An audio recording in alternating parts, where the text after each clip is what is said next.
오늘은 요한의 질문이라는 제목의 말씀을 전하겠습니다. 오늘 본문에는 예수님께 질문하는 사람이 등장합니다. 그는 바로 주의 길을 예비하라고 보내심을 받은 세례 요한이었습니다. 요한은 예수님보다 앞서서 복음을 전하고 또 회개를 촉구했던 마지막 선지자였습니다.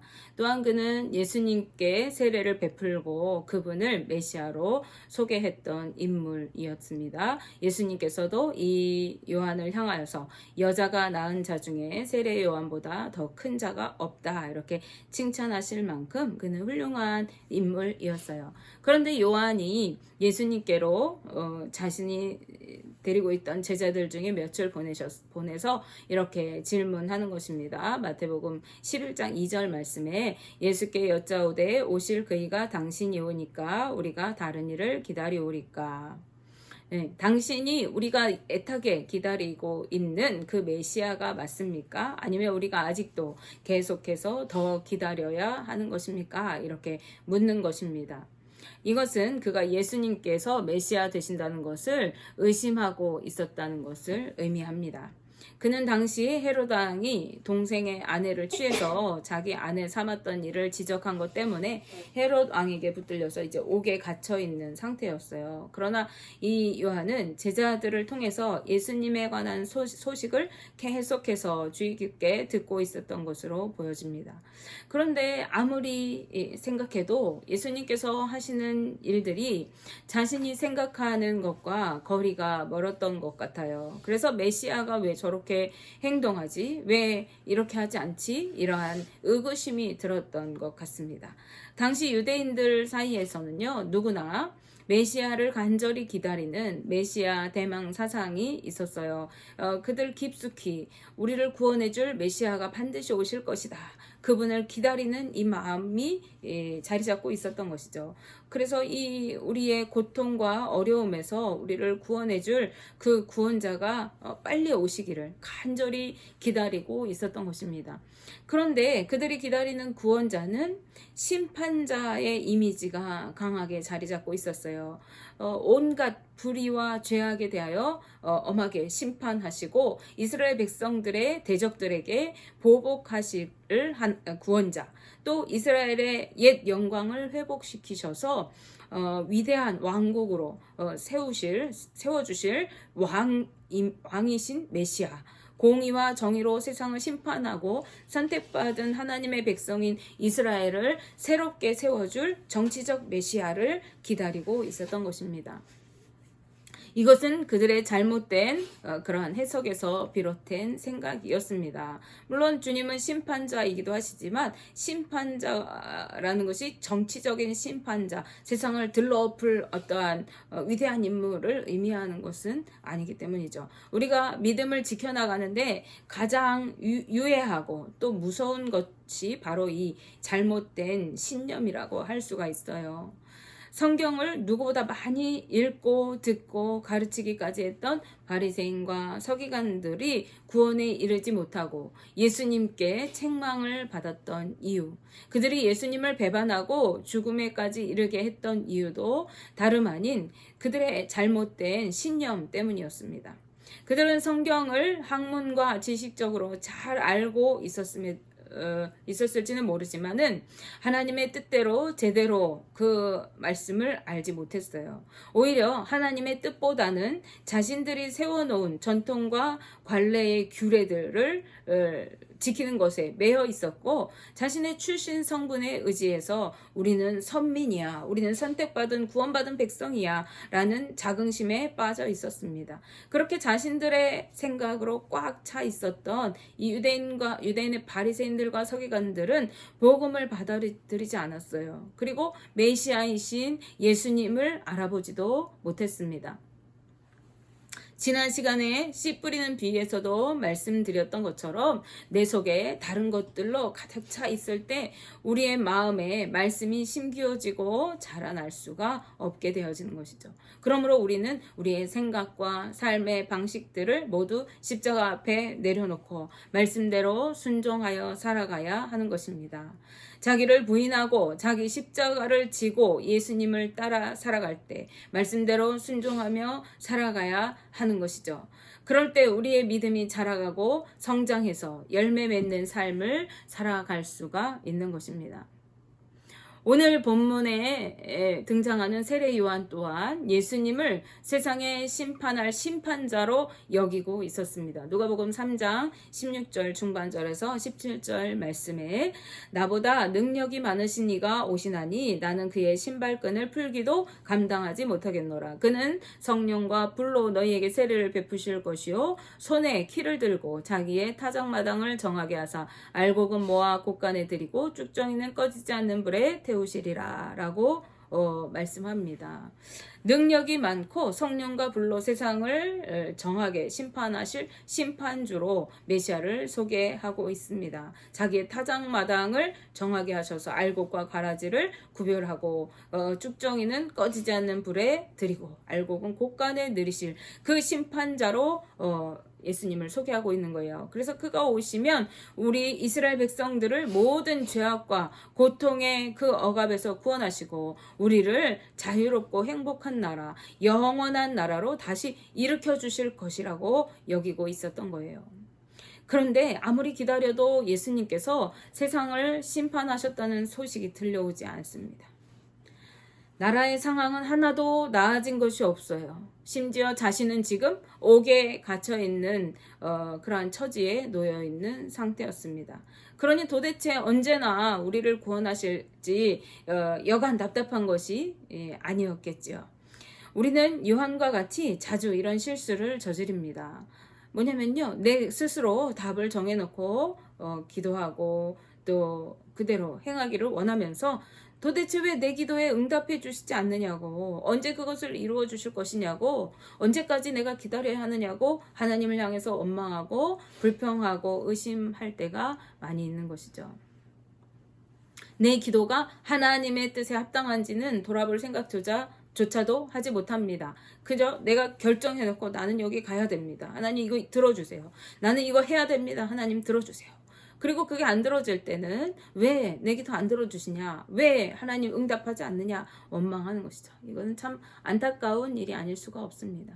우리는 내 기도와 삶이 하나님의 뜻에 합당한지 말씀을 통해 조명해보고 그리고 점검해야 할 필요가 있는 것입니다. 말씀이 삶의 기준이 되도록 해야 하는 것이죠. 그것이 올바른 믿음을 세워나가는 비결인 것입니다. 예수님께서 하나님의 말씀대로 이 세상에 오시고 일하시고 복음을 전하시고 사역하셨어요. 즉 복음의 성취이시고 말씀 자체이신 분이 바로 우리 예수님이신 것입니다. 누가복음 4장 16절 이하의 말씀에 보시면은요, 예수님께서는 나사렛의 한 회당에 들어가셔서 성경을 읽으실 때 자신의 관에 기록한 이사야의 글을 펴서 읽으셨어요. 누가복음 4장 18절에서 19절 말씀에 주의 성령이 내게 임하셨으니 이는 가난한 자에게 복음을 전하게 하시려고 내게 기름을 부으시고 나를 보내사 포로된 자에게 자유를 눈먼 자에게 다시 보게 함을 전파하며 눌린 자를 자유롭게 하고 주의 은혜의 해를 전파하게 하려 하심이라 하였더라 라고 말씀합니다. 그리고 이 말씀을 읽으신 예수님께서는요, 그곳에 모인 사람들에게 오늘 이 글이 너희 귀에 응하였다, 즉 이루어졌다 이렇게 선포하십니다. 이사야가 말했던 대로 하나님의 성령을 받고 복음을 전파할 메시아가 바로 예수님 자신이시라는 선포를 하신 것입니다.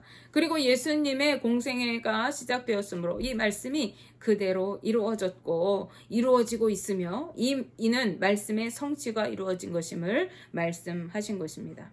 이와 마찬가지로 본문에서 요한의 물음에 대해서도 예수님께서는요 이렇게 대답하시죠. 마태복음 11장 4절에서 6절 말씀에 예수께서 대답하여 이르시되 너희가 가서 듣고 보는 것을 요한에게 알리되 맹인이 보며 못 걷는 사람이 걸으며 나병 환자가 깨끗함을 받으며 못 듣는 자가 들으며 죽은 자가 살아나며 가난한 자에게 복음이 전파된다 하라. 누구든지 나로 말미암아 실족하지 아니하는 자는 복이 있도다 하시니라. 아멘. 예수님께서는 요한을 비롯한 유대 백성들이 생각하는 것처럼 당장에 불의와 죄악을 심판하시고 무력을 써서 의인들을 억압에서 구원해내시고 새로운 왕국을 건설하시고 이렇게 하지는 않으셨어요. 그렇지만 예수님을 통해서 복음이 전파되고 눌렸던 자들이 자유함을 얻어서 많은 병자들이 나음을 받고 죽은 자가 살아나고 가난한 자들에게 천국 복음이 전파되고 귀신이 물러가고 구원의 해가 선포되게 되어진 것입니다. 이러한 예수님의 사역은요, 구약의 이사야를 통해서 이미 예언된 말씀을 이루신 것이었어요. 하지만 이러한 모습은 유대인들이 생각하는 메시아의 모습이 아니었기 때문에 유대인들에게 예수님은 오히려 믿음의 확신을 갖지 못하게 하는 걸림돌이 되었습니다.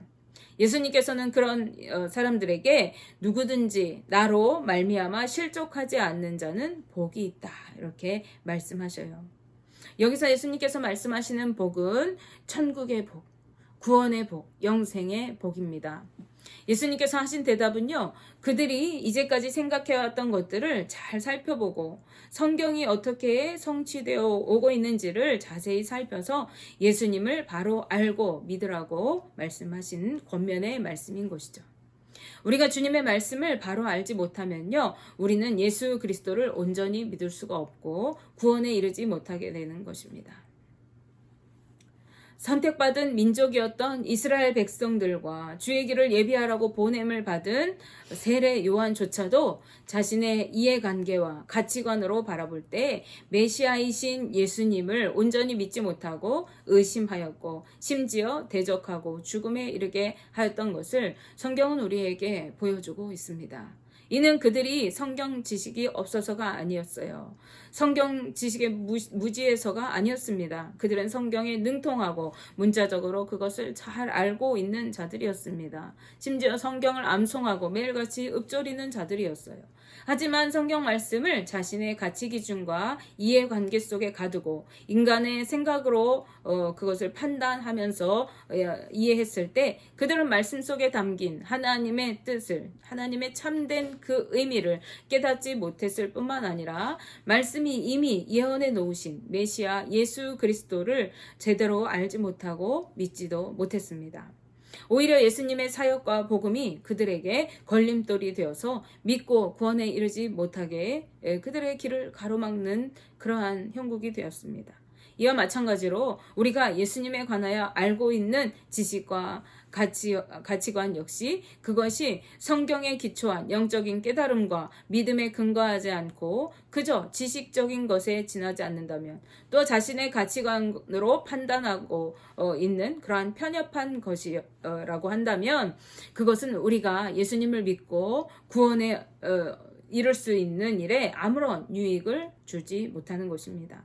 하나님의 말씀은 인간의 판단으로 판단하고 지식으로 습득하고 이해하는 것이 아닙니다. 성경 말씀에는 우리가 이성적으로 이해할 수 없는 이야기들이 가득합니다.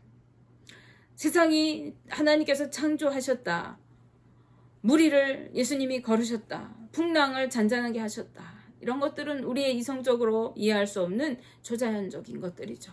성경은 그러한 것들이 이루어져 있다고 말씀하고 있습니다. 그러나 우리가 이해하든 이해하지 않든 간에 이 모든 것이 하나님의 뜻 안에서 이루어진 진리인 것은 분명한 것이죠. 그러므로 우리는 말씀을 우리의 생각으로 이해하고 지식적으로 습득하는 것이 아니라 온전히 믿고 따르며 말씀대로 순종해야 하는 것입니다. 우리는 말씀을 통해 창조주 하나님과 성자 예수 그리스도를 온전히 알고 믿게 되어지고 우리 가운데 역사하고 계시는 성령 하나님의 일하심을 보게 되어집니다. 우리가 주님의 말씀을 믿고 말씀대로 순종하여 살아갈 때 우리는 주의 말씀 안에 거하여 살아가게 되고 열매 맺는 삶으로 하나님께 영광을 돌리며 구원받은 거룩한 하나님의 백성으로 살아가게 되는 것입니다. 그러므로 우리는 말씀의 거울에 자신의 믿음을 점검해 보아야 합니다. 내가 하나님의 말씀을 온전히 믿음으로 받고 순종하여 따르고 있는가? 아니면 나의 가치관과 기준으로 말씀을 판단하고 내 생각으로 이해하려고 하면서 온전히 믿지 못하고 이것은 믿고 저것은 걸러내고 이러한 식으로 믿음 생활을 하고 있는가 하는 것입니다.